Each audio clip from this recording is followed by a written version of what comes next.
All right, Shalom, December 2nd, 2025. That's it. We're in the last month of the year. We should have a good end of the year. And we are up to Parshas Vayishlach. Okay, simple, quick review. Right, this is the Parsha that Yaakov is returning to the land of Israel. His brother Esav knows that he's coming, so he sends an army of 400. He comes with an army of 400 men, and Yaakov is warned. He sends messengers with tribute to say, hey, Esav, here's some treasure. We talked last week a little bit about the different interpretations of the relationship between Yaakov and Esav in terms of Yaakov's trickery. And we're not going to return to that today. We're going to hit an entirely different angle. And then in the middle of this interesting story, there's Yaakov has a wrestling match with a man in the middle of the night. Right, which when you just hear that phrase with no other context, it doesn't sound kosher, but it's actually really a wrestling match, and it's actually not a man, it's actually an angel, and he winds up defeating the angel, although he is injured, and then the angel tells him, your name is going to become Yisrael, okay? Then he lets the angel go, and then Yaakov arrives with his family, he meets with Esav, and instead of a war, there's peace. Amazing, Baruch Hashem, the Jewish people are not harmed.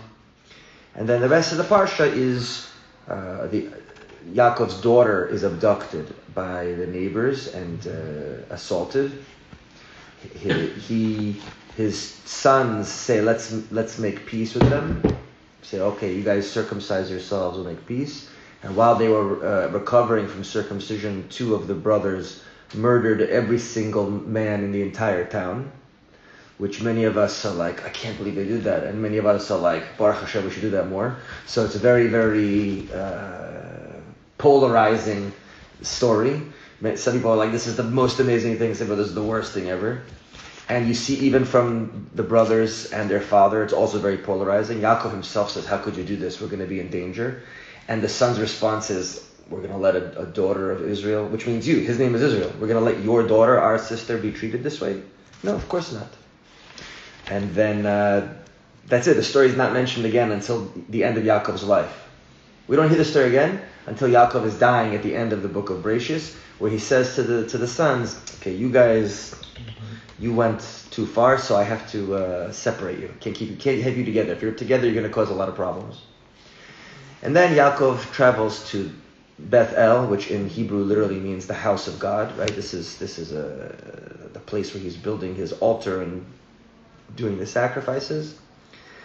And then Hashem officially blesses Yaakov and tells him his name is Israel, even though he heard his name would be Israel. This is where it actually happens. And then tragedy where his favorite beloved wife Rachel dies in giving birth to Binyamin, his last son and the last of the 12 tribes. And that's it. Isaac dies, and then it ends off talking about Esav's family, his children and the princes. Okay, so that's a quick review of the parsha. Okay, so it's an action-packed parsha, as all of these parshas at the beginning of the Torah are very, very action-packed. So what I want to focus on specifically is the idea of why. It's a very interesting concept, and it's directly related to Channukah. So Channukah is coming soon, so we can start thinking about it.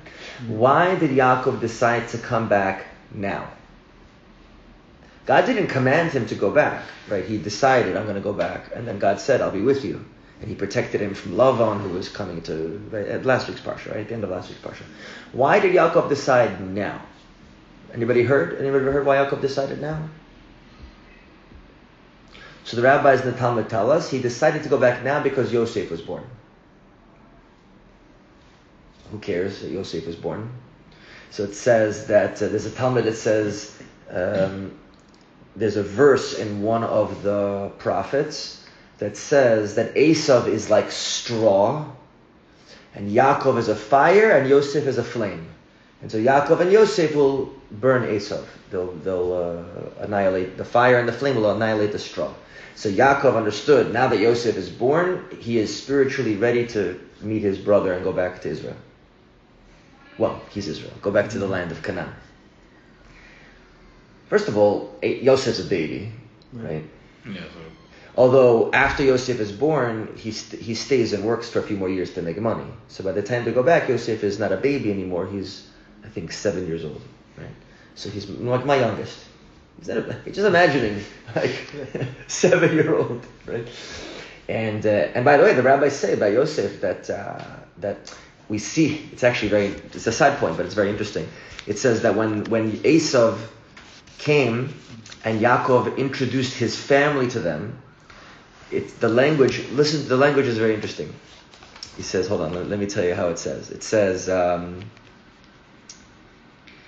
he says he put the handmaids and their children first, Leah and her children next, and then Rachel and Joseph last. Okay?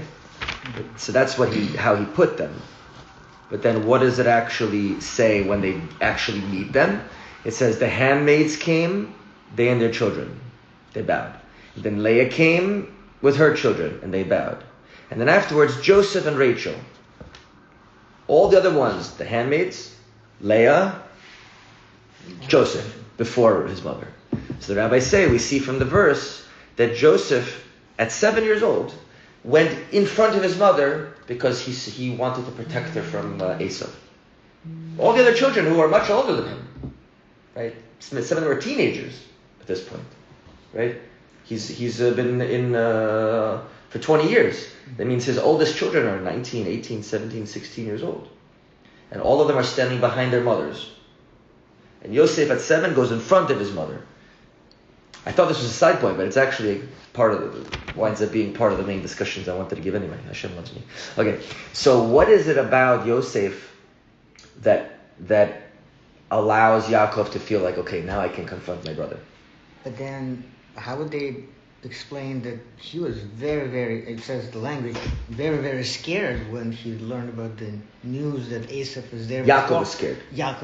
Of course Yaakov was scared. 400 men are there, but he has Yosef. It's an interesting question because he felt, okay, I'm ready to go back, but as he's going back, he's still terrified. Right? Mm-hmm. So the rabbis actually say that it's an interesting interpretation because he says, protect me from my brother, protect me from Esau. When he davens to Hashem. So it's not the same person? It's the same person. Why does he have to use 2 languages? So the rabbis say that one language is protect me from being killed, and the second language is protect me from being needed to kill him. Right? It reminds me of they say that Golda Meir, that she said, the worst thing the Arabs did is they made us kill them. They made our children into killers. Right? Which, with all due respect to Golda Meir, I think she's full of crap. I think the worst thing they did is kill us. I don't think it's worse to make us kill them. She said maybe what she meant. I don't know if she said it. They made us like them, like look like them. No. She's the way. I'll try to quote it exactly. Maybe you can look up the Golda Meir quote later exactly. But if I remember it correctly, it was something like this. We can forgive the Arabs for attacking us, but we can't forgive the Arabs for making our children kill them. Right? Which is a very okay, I get it. We don't want our children to be killers, but it's not murder to self-defense. Right. It's not murder. I think she meant something different. Oh. Because when people go to kill other people, there is a chance they can die as well. Maybe, but that doesn't sound like. Take a look at the quote later. She's political. True, and she's also a woman. Yeah, she was political, and she was a woman, and also remember her phrase when Jews put the weapon aside, it will be peace. Right. When Arabs or was she the first one to say that? Because I heard Bibi Netanyahu say that. It will be peace. Maybe if we got it put from aside, her. we will be killed. Right. So just. So she understood that. Yeah. Okay. Like she wasn't an idiot. She understood that the Jews have to have weapons. Younger, right? Say it again. Bibi is much younger than. Yeah. Maybe he learned it from her. It's possible. Yeah. I don't know who said it first. Maybe it was her. I believe she said it when she gave an interview after United Nations session or whatever it was. I wouldn't be surprised. But she was very smart. She was very smart, but I don't think any of the leaders of Israel were stupid people. No, I mean I admire her. Yeah. Like really, it's.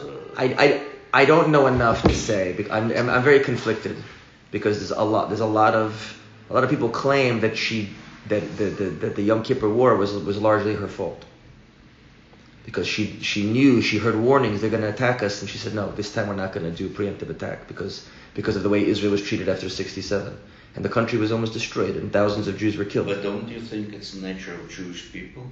To do what? We learn Torah like chapter after chapter each year, the same thing. So the same thing with politicians.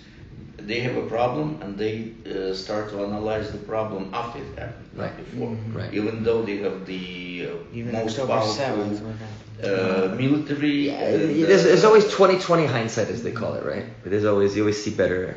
No, that's why now it's going to be a case against And Mossad and Diabo everything. for not Bibi.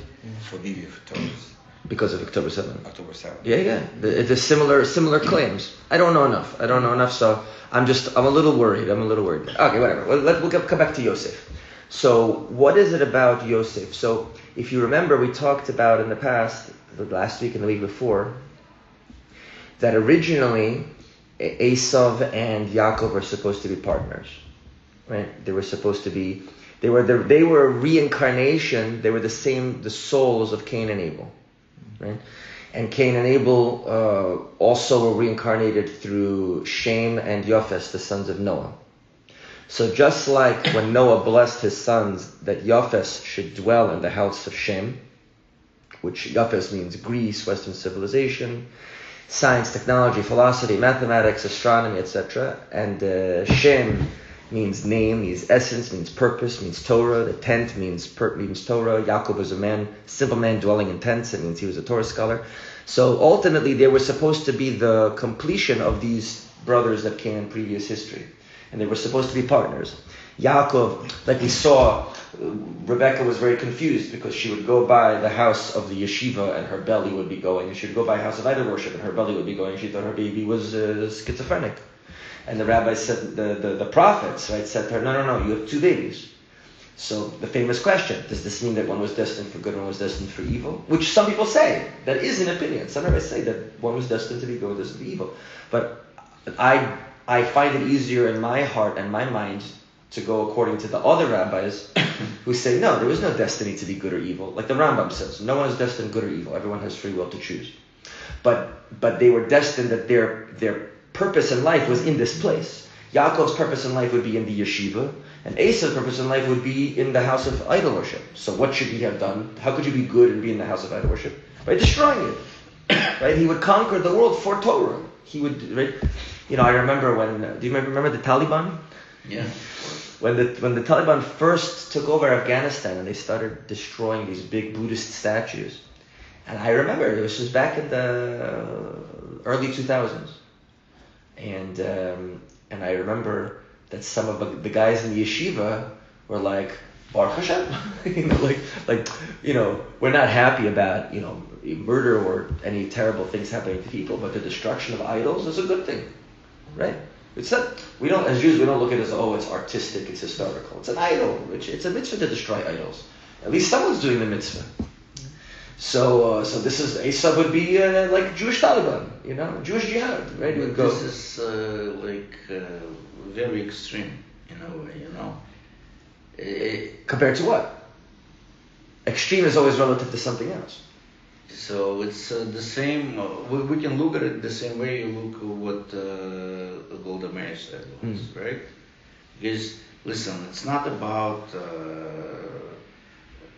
who believe in what, but it's about that for Taliban there is nothing holy except for their Islam or whatever they believe in. Right, so listen, Jews don't agree with that, right? The Rambam, for example, is very clear. He says that the righteous people of the non-Jews also have I'm not on the Rebbe side for saying that. I mean, whatever he said about Baruch Hashem, It wasn't rabbis, it was friends of mine. Okay. I wasn't saying any of my rabbis. It was No, guys my I age. didn't say your 20, 21, 22-year-old young Guys. guys. You know, guys say stupid things sometimes. No, yeah. But even though maybe it was a little bit extreme, actually maybe very extreme. Taliban was very extreme. They were an evil organization. But the idea that idols are part of an evil philosophical religious system and it is a Torah mitzvah to destroy them is true. Right? And now the Rambam, he says two things at the same time. That the one thing he says is that because we Jews didn't successfully destroy idol worship in the world, Hashem sent Christians and Muslims as plan B. Right? This is 1,000 years ago. Maybe it was God's plan for Jews to be surrounded by other religions that believe in idols. No, just to keep the Torah is very, very explicit. Jews like holy and pure, Right. and believe in Torah and be separate from other religions. Outside the land of Israel, maybe you can make that argument. But inside the land of Israel, it's a clear Torah mitzvah So to destroy Israel, all believe- idol worship outside of the land of All Israel. those Buddhist statues, they were not in Israel. They were Yeah, in that's Afghanistan. fair. It's like- That's fair, right? There's Right. definitely no mitzvah in the Torah for Jews to leave Israel and go to the four corners of the world. But what the Rambam is not saying that. The Rambam is saying that these Buddhists, these Hindus, these Shinto, these all these different pagans, we should have taught them better by example. We did not show sufficiently the ethical, religious, and moral superiority of the monotheistic system to the world. This brings to mind I don't know what, when you talk about the idols in Israel and everything, Baha'i gardens, is that considered to be... As far as I'm aware, the Baha'i are monotheists. They're monotheists. As far as I'm aware. Alright. Certainly, meaning no Jew would be permitted to become a Baha'i. But You can go a visit, non-Jew, right. meaning even Christianity, there are many rabbis who say the Christians are fine for themselves. A Jew can't be with them, but a non-Jew could be a monotheist through the Christian way. It depends, because Catholics and versus Protestants versus this, there's so many different versions of Christianity, so you have to do case-by-case basis. But the general idea is Jews are forbidden to have partners with God. But non-Jews are permitted to have partner with God. As long as they recognize God as the supreme being, they can have a partner, as long as they don't worship the partner as if it was God. So do they worship Jesus, not worship Jesus? I don't know. I'm not going to pretend expertise. The point here is just that Esav was originally supposed to be the physical manifestation of Judaism in the world, and Yaakov was supposed to be the spiritual manifestation. That was the partnership. So what did Yosef bring to the table? Right? Because if you remember, Yaakov understood that Esav was going to a dark place. So he bought the birthright from him for the pot of lentil stew. And then he stole the blessings of the land of Israel. And if you recall, we said that the blessings of the land of Israel is the physical success, wealth and power. Right? Yaakov was always going to get the blessings of the Torah. Yaakov was always going to get the blessings of the spirituality. Esav was going to get the blessings of the service and of the conquest. So Yaakov took it. Right? Because he said Esav is not worthy of it. And but Yaakov understood, it's a very interesting concept. For whatever reason, maybe you can say it's the Jewish version of separation of powers. You have the executive, the legislative, and the judicial branch in America. Maybe, it's a thought. Think about it like this. Maybe the Torah understands, Hashem understands, you don't want one person to have all power. And by the way, this is the way that the kingdom of Israel was. The king of Israel was not a tyrant. He had certain powers. There was a Jewish court, the rabbis, they had certain powers. And there was the Kohen Gadol and the priesthood in the temple. They had certain powers. It was also three, not exactly like America, but it was the same idea of three centers of power that sometimes competed with each other to make sure that no one was all powerful. The king even was supposed to write his own personal Torah scroll that he would keep strapped to his arm. And anytime he had spare time, he would open up his Torah scroll and read it. And why does he do that? The Torah commandment says, so he remembered that Hashem is really the king. He's just the human representative of the godly king. You can't just do whatever you want. It's not like the movies where they say it's good to be the king. You could do whatever you want. That's never been the Jewish view. So maybe this is true even all the way back to here. Yaakov understood. It's not good for one person to have all the power. I need to be able to give some of the power to someone else. And so Yosef became the one that he gave the power to. Yosef became the one who was trusted with the power of Esav. Esav didn't use it appropriately. Yosef was entrusted with it. How do we know this is true? Because we see later, not this week's parsha, but already right in next week's parsha at the very end, and the parsha after, the next two parshas after this. What does Yosef eventually? What eventually happens to Yosef? He becomes the most powerful man in the world. He's the second in command of Egypt, and the king says, "You do whatever you want, right? You're in charge." And he saves the world from physical starvation. He stores the food, right? We'll see this again because it's a concept we'll have to return to. And so Yosef becomes the one who actually conquers the world for Torah, not through violence, but through power and politics and intelligence and good planning, etc., etc. And Yaakov kept for himself the spiritual power, and he gave it to another one of his sons. Right? So Yosef was the son who had the physical power, and which is the son who was given the spiritual power. Really, again, three branches. 3 sons were given the power in Israel. Yosef was given physical power. Judah was given the power of kingship, because then you got King David and Mashiach. And who was the 3rd son who got power? Remember the 3 powers? Let's remind ourselves, what are the 3 powers? The power of Torah, the power of service, and the power of chesed, kindness, control, power, wealth, external power. So Yosef got the power of externality. Judah got the power of Torah, but who got the power of service? Levi. Exactly. Levi and the Kohanim who are in the tribe of Levi were all dedicated to the service. And we see these 3 sons come up a lot. Right? These 3 sons are the main ones in terms of who's got the power in Israel. So what does this have to do with Channukah? So we'll start talking about it now, and if there's still more to say, if I think there's always more to say. If I think there's enough to say about it next week, we'll talk about it again next week as we get ready for Channukah. But we wind up seeing that the struggle between the spiritual power in Israel and the physical power in Israel, there's always been a tension. Just because Esav was replaced by Yosef doesn't mean the tension goes away, because what do we see in next week's parsha?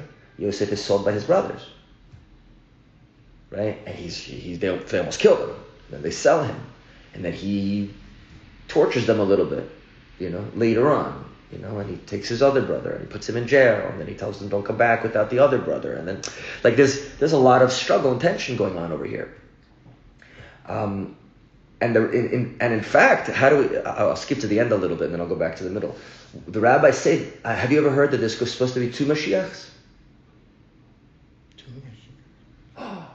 Such a crazy idea. Most people, apparently, I heard about it in yeshiva so long ago, I forget that not everybody heard about this. So the normal Mashiach we all think of, right, is called Mashiach ben David.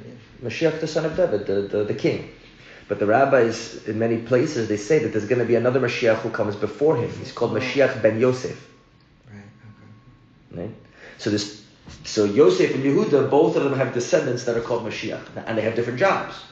Mashiach ben David, we know what's his job: build the temple, bring the Jews back to Hashem, worship, everyone's religious again, all that stuff.